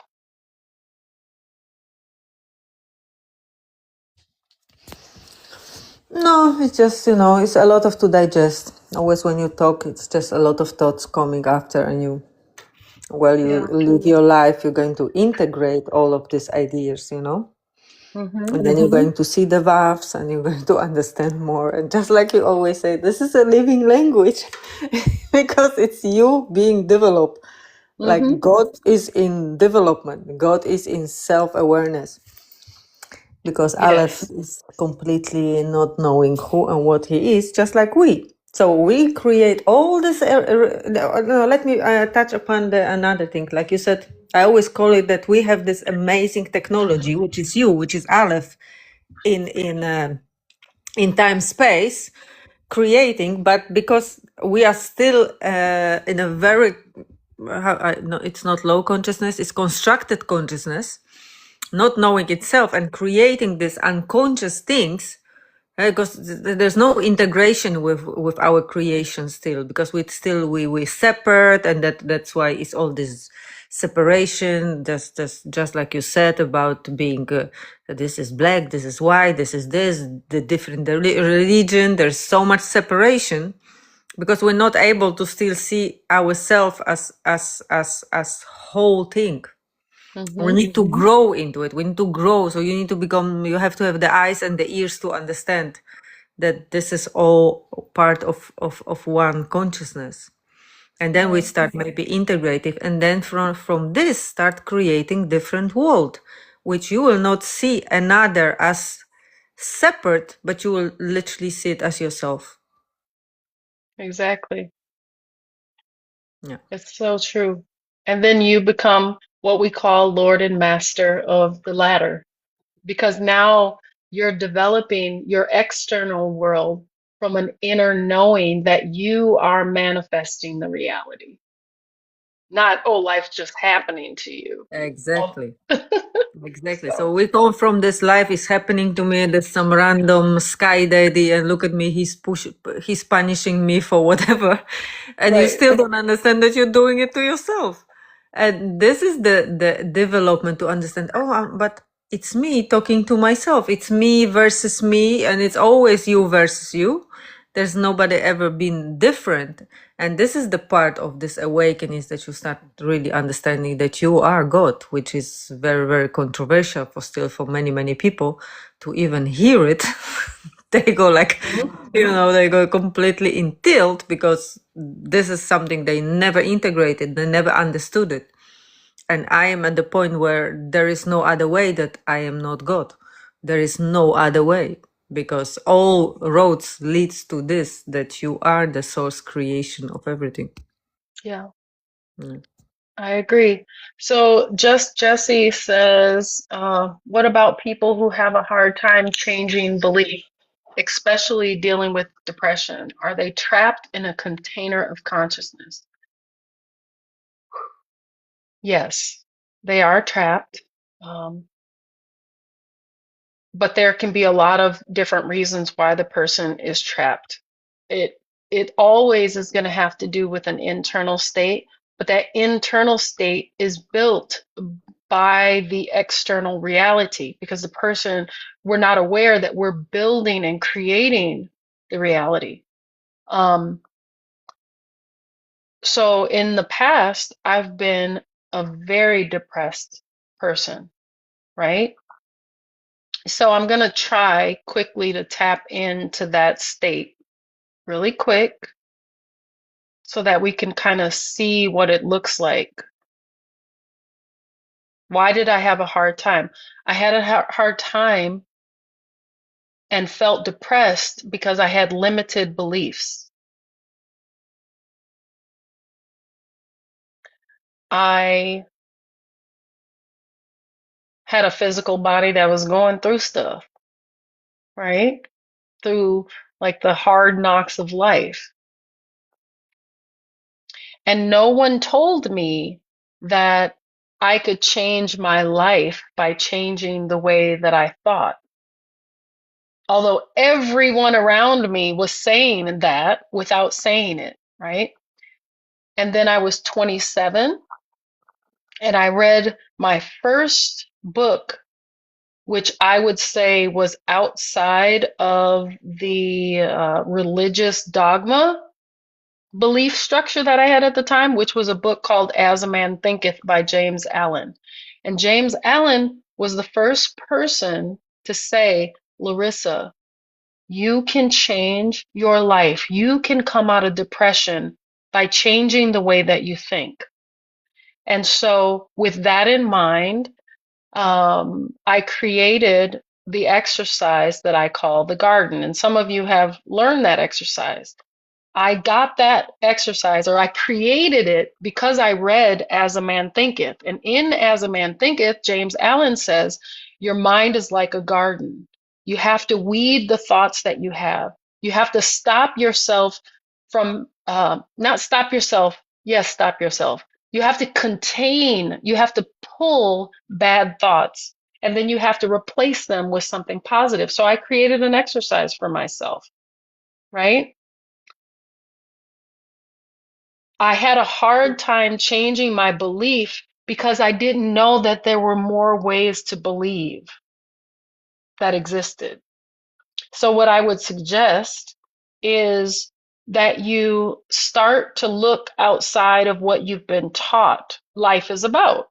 Pick up a book, read a documentary, go on YouTube. There's tons of great documentary. There's a really good one called um, I Am, oddly enough. It's called I Am by Tom Shadyac. Okay? And if you don't know who, is it Tom Shadyac? Ooh, I might have the first name wrong. No, it's Tom Shadyac. He's the person who made, the producer who made Jim Carrey famous. He did all the early Jim Carrey movies. They were directed and written by Tom Shadyac. Tom Shadyac um, has a documentary called I Am. The shift is about to hit the fan. And in that, he chronicles his own awakening, right? So the way to move beyond, at least from my perception, any sort of depression or controlled way of thinking is to get new information. Yes. Do you know this? I don't know. It's in the Bible or is it in Apocryphas? But this literally what Christ said: be transformed by the renewal of your mind. Now, this is 100% what you just said. So Yeah. unless you're going to introduce new thinking, you're going to be dipping in a valve, whatever you think it's possible. You are like in a box until you Yeah. introduce new thought, which is that this thought will transform you. Yes. Now, I'm just going to help Gutwise.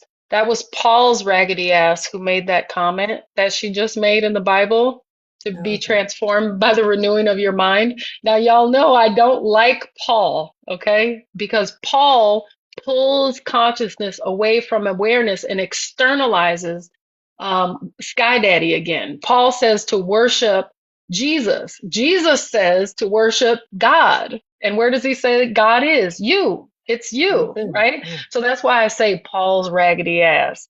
But even a lie tells the truth if you know how to look at it. So we don't condemn Paul, although I do call him the raggedy ass, right?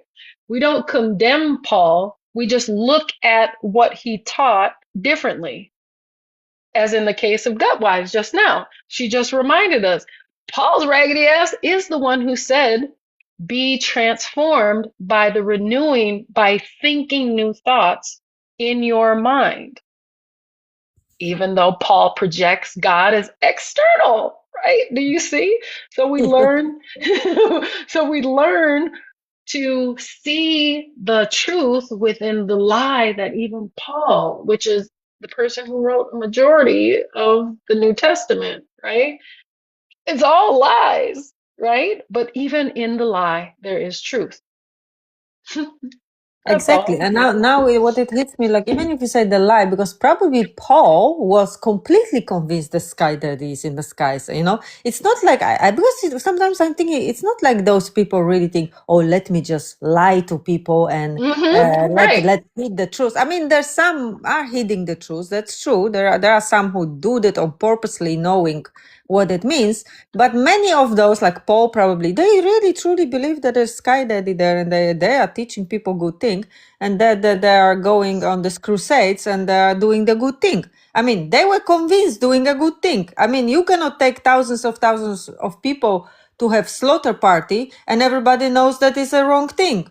You understand? You cannot do it. You cannot pull it out. You can only pull it out if you convince people that this is exactly the right thing and a sky daddy told them, and we all have green card to do it This is because true. of the state of consciousness. They were Right. in this state of consciousness. They were in the state of understanding. And we today reach this state and looking back and thinking, you all been mad. You mad. How can you do it? Because we start to understand and integrate that we are all part of one consciousness. But then they didn't have access to it. Yeah. Kind of. Yeah. And then you have not only that, but you don't have, all you have is a written and verbal language to try to convey to a future self the mystery that Paul is experiencing. So he's trying to use language to say all of these things that's going to be projected into a future self, that's us, that's going to read his text and say, oh, so Sky Daddy is in the synagogue. Sky Daddy is Jesus, right? So we've misinterpreted, consciousness has misinterpreted its message to itself. Does it make sense? So it's the way to help to expand awareness is to expose yourself to as much new information as possible. I did this, but I kept myself grounded in one law. Well, two, really. Do no harm to self and do no harm to others. And that allowed me to read multiple texts on multiple subjects, even Satanism. I wanted to know who the heck are Satanists worshiping? The funny thing is, they're not worshiping anything. But I wasn't taught that in religion. I was taught that they worship the devil, you know? Um, but when you expand yourself and allow yourself to to see a new way of thinking and then to integrate the useful parts, right? You integrate what you can use that does not break the two laws: do no harm to self and do no harm to others. Do you see? And this is where the Crusades, for example, didn't have this law, right? When they were going out slaughtering people or converting people to Christianity, they didn't have the law of do no harm to self and do no harm to others, which is just my internal law. It is something that I created for myself that uh, gave me a boundary of how far I could go. Does the text that I'm reading, does what I'm studying say that I should harm another person or harm myself? If it does, then I trash it or I take it with a grain of salt. I still may read it, but I read it with the understanding that I'm only looking for the golden, diamond, shiny nuggets in it, and everything else is going to go in the trash, if that makes sense. Yeah. For me, it's like whatever text will be telling me now, or whatever teaching, because I also study kind of, or I'm interested in many, many things. Mm-hmm. Like whatever says something is outside of you and you need to get something outside of you, then I already cancel it. Like I don't even spend much time, though I know it's they still talk about actually Yeah. themselves. That outside they talk is inside, but Excuse they think they're talking outside, me. Mm-hmm. but they're talking about inside. They just Mm-hmm. put the inside outside. The inside out world. Oh man, yeah. Exactly. I saw your But, comment, but Magnum. Go ahead. no, that just to close it is just like there's this whole understanding that something is outside of us is the wrong understanding, because there's nothing can exist outside of yourself. And Right. how I teach these people is, okay, can you look something? They say, yeah, but I saw God, I saw Jesus, I saw angels. I said, where did you see it? I saw it there. I said, but what does it mean there? Where did you really see it? Because there do not exist, because there is in your head. Mm-hmm. So when you show me something what is outside of your head, then I believe you that you saw something outside of you. And this is literally not possible, because you cannot never see something outside of yourself. Because whatever you see up there is you getting it in your head, and your head is projecting it outside. So you saw it in here.